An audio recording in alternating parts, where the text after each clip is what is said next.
ఇప్పుడు ఆయన సురేంద్ర నాయుడు గారు చాలా క్లియర్గా చెప్పారు. మేమే దీన్నేమి పూర్తిగా నెగిటివ్ కోణంలో తీసుకోవడం లేదు.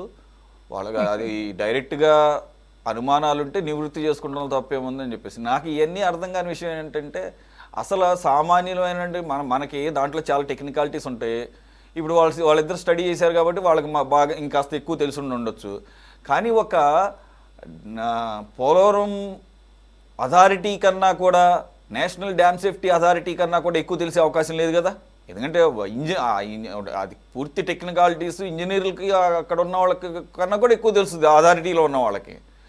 మరి వాళ్ళని స్థాయికి వాళ్ళకో వెళ్ళి రిప్రజెంటేషన్ ఇవ్వాల్సినటువంటి పరిస్థితి ఎందుకు వచ్చిందంటారు? అనుమానాలే మాత్రమే పెట్టారు అక్కడ, అంతే తప్ప అక్కడ నిజంగా లోపాలు ఉన్నాయని చెప్పేసి ఏమన్నా వీరు స్టడీ చేయగలిగారా? ఆ రకమైన ఎక్స్పర్టైజ్ వీళ్ళకి ఉందంటారా?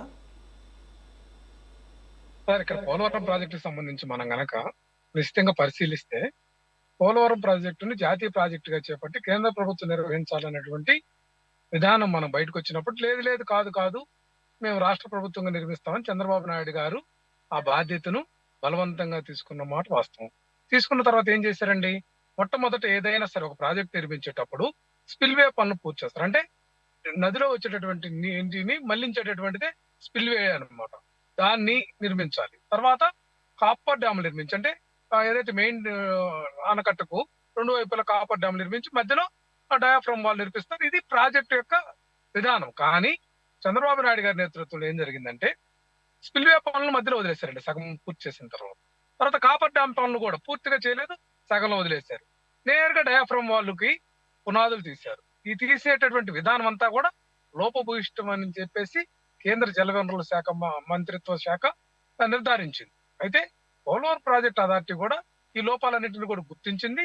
మా నాయకుడు జగన్మోహన్ రెడ్డి గారు స్పిల్వే పనులను పూర్తి చేయించాడు, కాపర్ డ్యామ్ పనులు కూడా పూర్తి చేయించి డయాఫ్రమ్ వాల్ ఏదైతే సుడిగుండాల్లాగా పడిందో దీనికి టెక్నికల్ గా అనుమతులు ఇవ్వాలని చెప్పి కేంద్ర జలశక్తి ద్వారా అనుమతులు తీసుకొని దాన్ని ఒక విధానంలోకి తీసుకొచ్చినటువంటి మాట వాస్తవం. అయితే ఇక్కడ కేవలం కమిషన్ల కోసం కక్కుర్తిపడి తమ సొంత అనుయాయ సంస్థలకు కాంట్రాక్టులు కట్టబెట్టి కమిషన్ల కోసం పోలవరం ఏటీఎం గా సాక్షాత్ ప్రధానమంత్రి గారు చెప్పారండి. సాక్షాత్ ప్రధానమంత్రి గారు చెప్పారు, మోడీ గారు